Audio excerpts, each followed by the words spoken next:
Good morning, grade 11s. Today is our first lesson in trig. We're going to look at trig ratios from 0 degrees to 360 degrees, part 1. I'm going to break this lesson up into 3 days.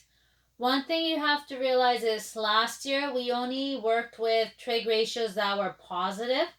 This year we're going to also look at trig ratios that are negative. In order to understand that all, we're going to go over some theory before we start off with the types of questions. So we have 4 quadrants, quadrant 1, 2, 3, and 4. I've drawn this for you. In quadrant number 1, if you look at it, I have my Cartesian plane. Okay, then we have a unit circle. Okay, so your diagonal is always going to be R. Your vertical is always going to be Y, and your horizontal is going to be X if we draw our triangle inside of this unit circle. Your angle is always going to be here. Angle is between the initial arm and the terminal arm, so that's your angle. If I were to find sine theta, so in quadrant number 1, my x and y is going to be positive. Because if I were to plot a point in quadrant number 1, x and y will both be positive. So if I was here and I want to figure out my ratio for sine, I would go opposite over hypotenuse. So it's always going to be y over r. In this case, y is positive. R will always be positive because when I find r, I'm using Pythagoras. So r is always positive. That would make my sine ratio positive. If I want to find cos theta, I would go adjacent over hypotenuse. So it would be x over r. And they're both positive. So my cos theta ratio is always going to be positive. Then I have tan theta, which is opposite over adjacent. So opposite over adjacent, which is always going to be y over x. So again, in quadrant number 1, both of those are going to be positive. So if I give you a point in quadrant number 1, all 3 ratios should come out to be positive. If I look at quadrant number 2, if I were to plot a point in quadrant number 2, my x would be negative, but my y would be positive. Because of that, sine theta, which is y over r, still would be positive over positive. But my cos theta is x over r. X is negative, so my cos theta ratio is going to be negative in quadrant number 2. Tan theta, same thing, is y over x because x is negative, right? My entire ratio is going to be negative. So the only positive ratio in quadrant number 2 you're going to have is sine theta. And the same thing in quadrant number 3. If I were to plot a point in quadrant number 3, my x and y are both negative. So sine theta is going to be opposite over hypotenuse, which is y over r. My y is negative, but my r is positive, which gives me a negative ratio. Cos theta is going to be x over r because it's adjacent over hypotenuse. So my ratio is going to be negative. But for tan theta, it's going to be opposite over adjacent. So my tan theta is going to be positive in quadrant number 3. It's the only ratio that will be positive. In quadrant number 4, if I were to plot a point, my x and y are both going to be negative. So for sine theta, I'm going to have a negative ratio. But for cos theta, I will have a positive ratio. Because adjacent is positive, which is my x, and my r is positive. And my tan theta will be negative. So the only ratio that's going to be positive in quadrant number 4 is cos theta. This is really, really important. As we get into more lessons, and some of you might already learn this, this is important and is sometimes called, I can draw a quadrant. That's a lot of information. I can say all students take calculus. So using this acronym, I know that in quadrant number 1, all of them are positive. In quadrant number 2, only sine is positive. In quadrant number 3, only tan is positive. And in quadrant number 4, only cosine is positive. So all students take calculus. That's the way I learned it and I like teaching it. But another way some of you might have learned this is a CAST rule. C-A-S-T, the CAST rule. I just like starting with quadrant 1 and working around. So all students take calculus. So this is something that's really important, and it is going to come up with our answers, some of our questions in the next couple of lessons.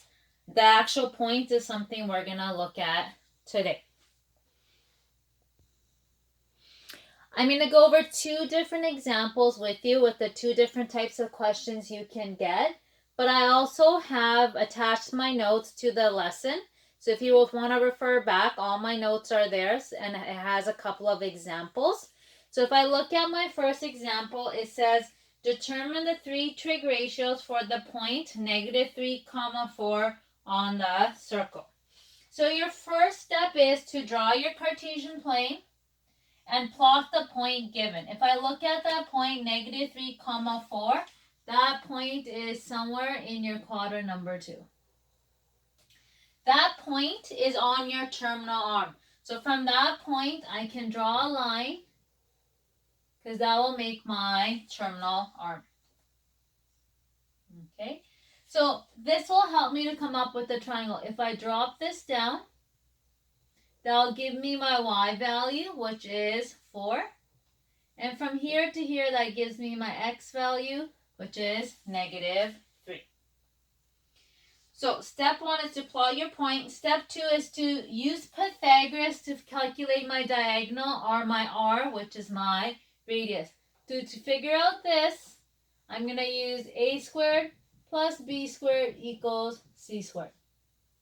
That's going to be 4 squared plus -3 squared equals c squared, which is 16 plus 9 is equal to c squared. 25 is equal to c squared. Take the square root, take the square root. 5 is equal to c. So I know this diagonal is equal to 5. So now I have all 3 sides labeled, which is very important. The angle that we're looking at is here, which is always your reference angle. Okay, now the question says determine the 3 trig ratios. So I need to figure out sine theta, cos theta, and tan theta. Remember, sine theta is opposite over hypotenuse, which is 4 over 5. Cos theta is adjacent over hypotenuse, which is -3 over 5. And tan theta is opposite over adjacent, which is 4 over -3. When you are stating your ratios, make sure your fractions are in lowest terms. And when you're calculating your radius, here, it has to be in exact value, meaning if this was the square root of 48, I have to simplify my radical. And also remember that if on your denominator I have a radical, I have to rationalize my denominator. So a lot of chapter 5 radicals is going to come back in this chapter. So you'll get a few questions like this where your first step is to plot your point. Second step is to come up with your radius. And if your radius comes out to be a decimal, you have to leave it in its simplified radical form. And step 3 is to come up with your 3 trig ratios. The last example is given tan theta is equal to 12 over 5, where theta is in the 3rd quadrant, find the other ratios. So the 2 ratios that are missing are sine and cosine. So the hint they're giving you is that your theta is in quadrant number 3. So quadrant number 1, 2, and 3, and they're always talking about the reference angle. So this would be my terminal arm. From my terminal arm, that's my y. This is my theta. Okay, that information is given to me by saying it's in the 3rd quadrant. Now that I know tan, so I know that tan theta is equal to 12 over 5, which I know is opposite over adjacent. So if this is theta, opposite is 12, adjacent is 5. Okay, but we have to be careful. Now I know my point is in the quadrant number 3, and I know my x here is negative, and my y here is negative.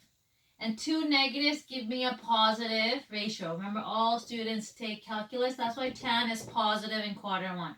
So be careful to put in your negatives where necessary. So now I know that I need to find this. So in order to find my r, I have to use Pythagoras.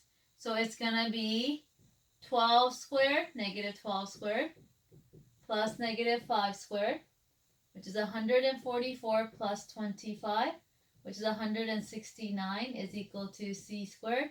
I take the square root, and the square root of 169 is 13. Okay, so step 1 is to write the theta in the correct quadrant. Step 2 is use Pythagoras to find the missing side.